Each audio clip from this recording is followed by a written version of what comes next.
날마다 솟는 샘물과 함께하는 오늘의 큐티 시간입니다. 5월 4일 월요일 오늘의 말씀은 요한복음 16장 25절로 33절의 말씀입니다. 이것을 비유로 너희에게 일렀거니와 때가 이르면 다시는 비유로 너희에게 이르지 않고 아버지에 대한 것을 밝히 이르리라.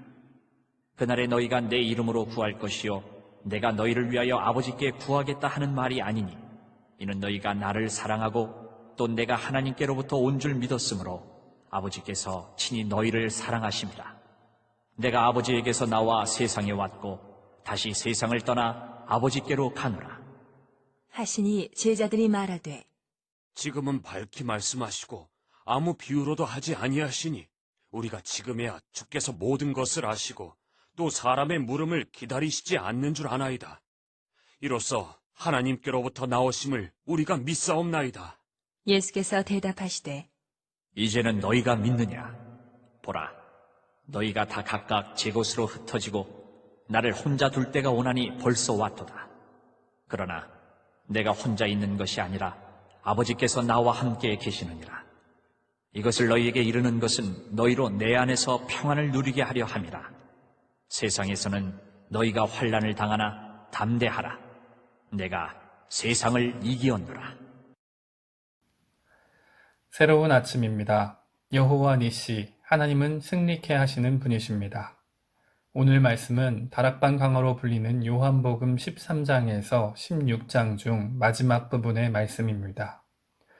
예수님께서는 제자들을 사랑하시되 끝까지 사랑하시면서 제자들이 처하게 될 상황과 어려움을 위로하고자 하셨습니다.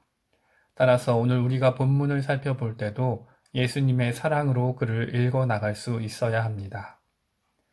먼저 25절에 보면 예수님께서는 이것을 비유로 너희에게 일렀거니와 때가 이르면 다시는 비유로 너희에게 이르지 않고 아버지에 대한 것을 밝히 이르리라 하고 말씀하십니다.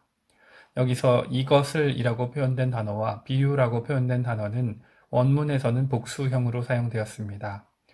예수님께서 비유로 말씀하신 내용은 하나의 이야기가 아니라 다락방 강화 전체적으로 나타난 비유들로 이해할 수 있습니다.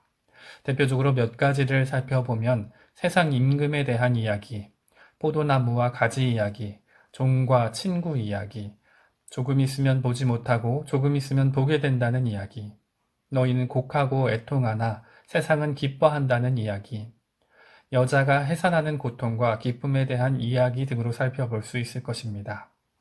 우리는 기록된 성경을 통해 이러한 비유들이 율법을 완성하고 성취하신 예수 그리스도의 십자가와 부활, 그리고 보혜사 성령님에 대한 말씀임을 이해할 수 있습니다. 하지만 그동안 제자들의 질문을 보면 그들은 아직 앞으로 다가올 상황을 거의 이해하지 못하고 있는 듯이 보입니다.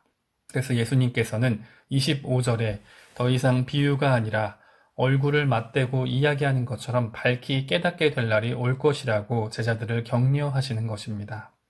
그것은 앞서 요한복음 16장 13절에도 기록되었듯이 진리의 성령이 오시면 그분께서 믿는 자들을 모든 진리 가운데로 인도하시고 이해시키시며 설명하실 것이기 때문입니다.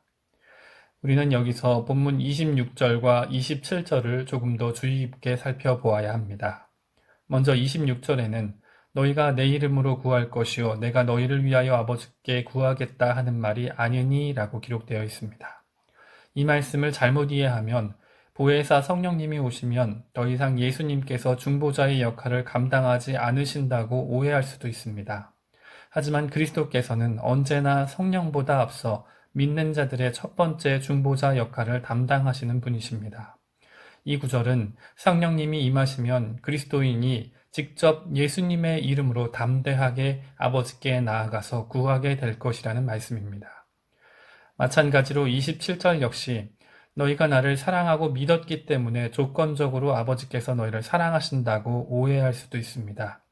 하지만 이 말씀은 다락방 강화가 시작되던 13장부터 이어지는 말씀으로 해석되어져야 합니다. 즉, 인간은 스스로의 노력과 공로로 하나님께 먼저 다가갈 수 없지만 주님께서 당신의 자녀된 백성들을 사랑하시되 끝까지 사랑하셨기에 그들이 그 사랑의 빛을 맛보고 마음을 열어 미약하지만 조금이나마 예수님을 믿고 따르게 되었다는 것을 설명하는 말씀이라는 것입니다.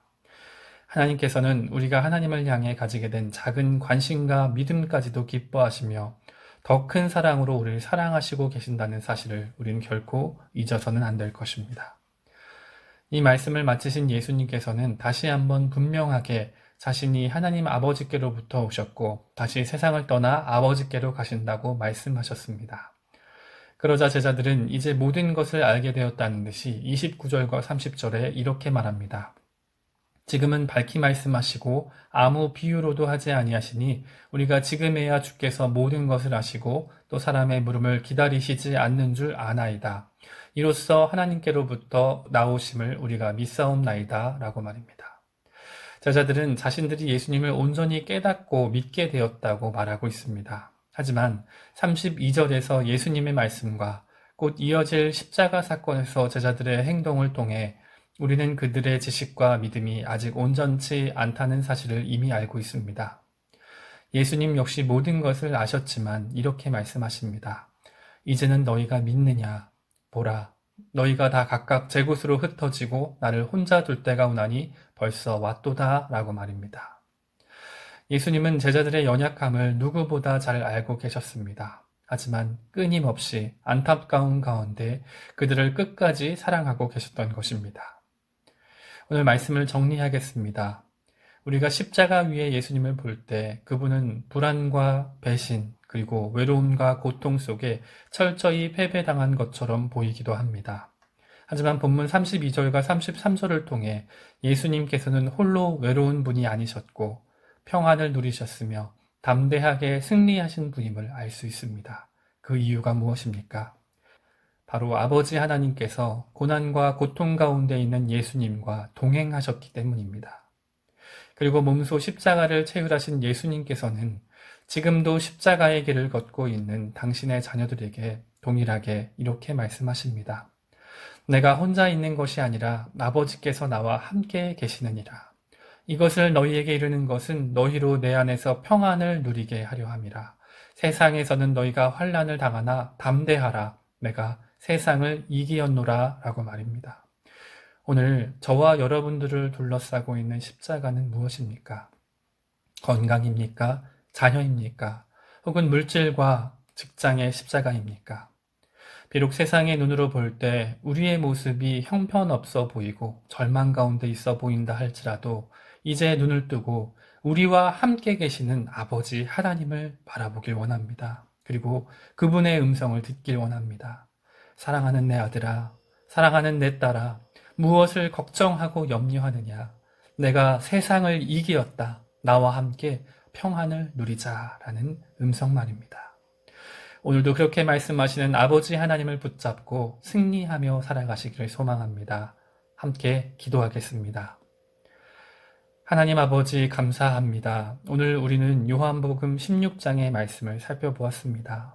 예수님께서 담대하라 내가 세상을 이기었노라 말씀하신 그 목소리를 우리가 분명하게 듣기를 소망합니다. 지금까지 나와 우리의 공동체를 힘들게 하고 낭망하게 만들었던 문제들을 이 시간 주님 앞에 내려놓길 원합니다. 하나님, 우리의 기도와 간구를 들으시고 무지하고 연약한 우리를 바로 세우셔서 하나님과 동행하는 그리스도인으로 살아가게 하여 주시옵소서. 세상이 감당할 수 없는 평안함을 우리에게 허락하사 담대하게 빛과 소금의 역할을 감당하는 그리스도인으로 살아가게 하여 주시옵소서. 코로나 바이러스 속에서도 담대함을 잃지 않게 하시고 매일매일 승리하는 그리스도인이 되게 하여 주시옵소서. 속히 우리가 함께 모여 하나님께 온전히 예배하게 하여 주시옵소서. 오늘 하루의 삶을 아버지께 올려드립니다. 주님 홀로 영광 받으시옵소서. 예수님의 이름으로 기도합니다.